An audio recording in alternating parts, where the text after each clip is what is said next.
खुंगा 14थि 3 बोसोरारि जथुम्माखौ खुंफुंनो थाखाय बानजाय आफादखौ दिनै दाफुंनानै लाबाय।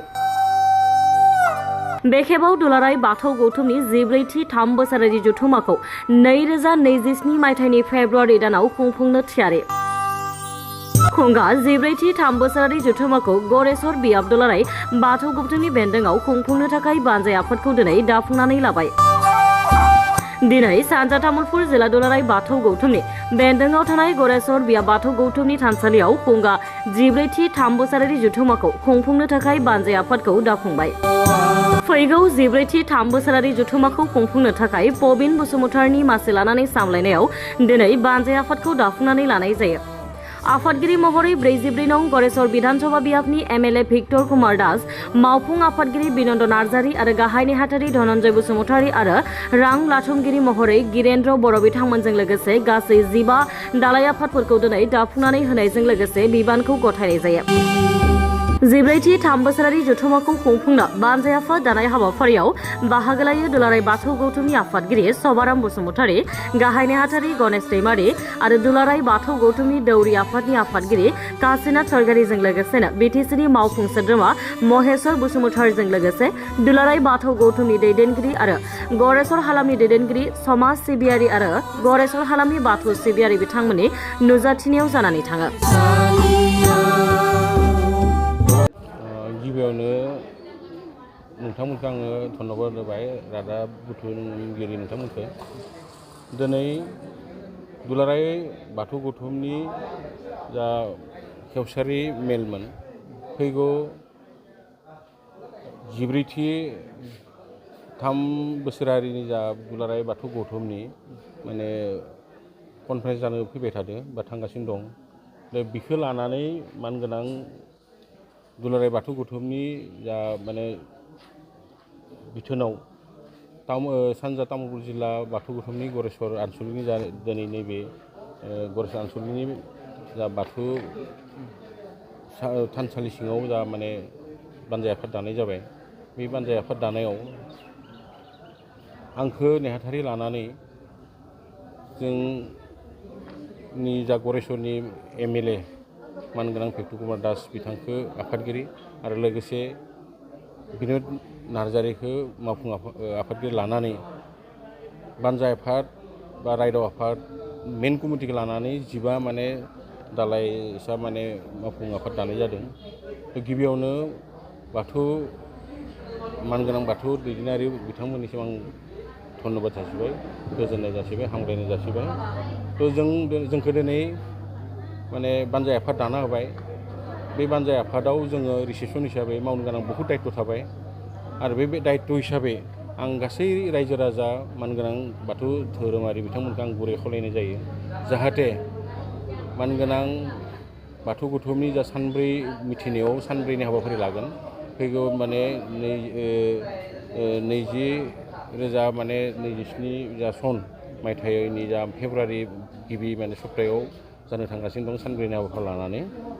बे दुलाराय बाथौ गौथुमनि जा रायज्लायनाय अधिबेशन, बे अधिबेशनाव बाथौ धोरोमारि हिसाबै सारा पृथिबियाव बर' रायजो राजाफोरखौल' नङा, बिभिन्न जाथि जनगोष्ठीफोरनि गेजेरावबो धोरोमनि जा प्रसार, बे प्रसारखौ खालामनो थांनायाव जा सानब्रै हाबाफारि लानाय, बेयाव रायज्लायजोबनाय जागोन। बेयाव बिभिन्न जायगानिफ्राय मानगोनां धोरोमारि बिथांमोना रायजो राजाफोरा फैगोन। बे फैनायखौ जों जाहाथे गरेस्वर ओनसोल हिसाबै मोजाङै मोजां जोङो रिसिपसन खालामनो हायो, रायदावनो हायो रायजो राजाफोरखौ, आलासि बिथांमोनखौ। बे रायदावनायाव रिसिपसन खालामनायाव अकल आंनिल' नङा, गोबां मावथिफोरा बेयाव बाहागो लानांगोन आरो रायजो राजाफोराबो जाहाथे रायजो राजा बिथांमोनखौ आं गुरै खावलायनाय जायो, जाहाथे बे रिसिपसन खालामनायाव रायदावनायाव रायजो राजाफोरा जाहाथे जोंखौ रिसिपसन कमिटिखौ जाहाथे सहाय खालामो, सहजुग खालामो, हेल्प खालामो, बेखौ आं गुरै खावलायनाय जाबाय। रायजो नोंथांमोन, गिबियाव बयनिसिमबो जों गरेस्वर बियाब दुलाराय बाथौ गौथुमनि जानानै धोरोमारि गोजोन हास्थायनायखौ बावहरबाय। जों दिनै सानजा तामुलपुर जिल्ला दुलाराय बाथौ गौथुमनि बेन्दोङाव थानाय नैबे जोंनि गरेस्वर बियाब दुलाराय बाथौ गौथुमनि नैबे गोथार थानसालियाव जोंनि फैबाय थानाय दुलाराय बाथौ गौथुमनि खुंगा 73 बोसोरसालिया जथुम्मा बे जथुम्माखौ जों दिनै फैबाय थानाय 2027 मायथाइ फेब्रुवारि मासनि गेजेराव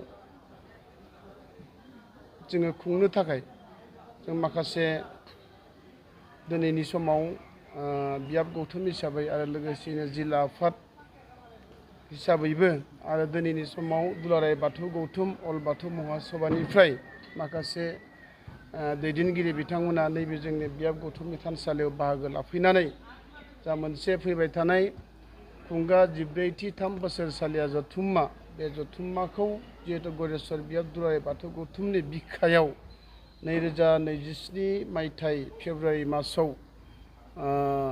खुंनो थाखाय जा मोनसे दिनैनि सानाव बानजाय आफादजों मोनसे गोख्रों बानजाय आफाद दानो हाबाय।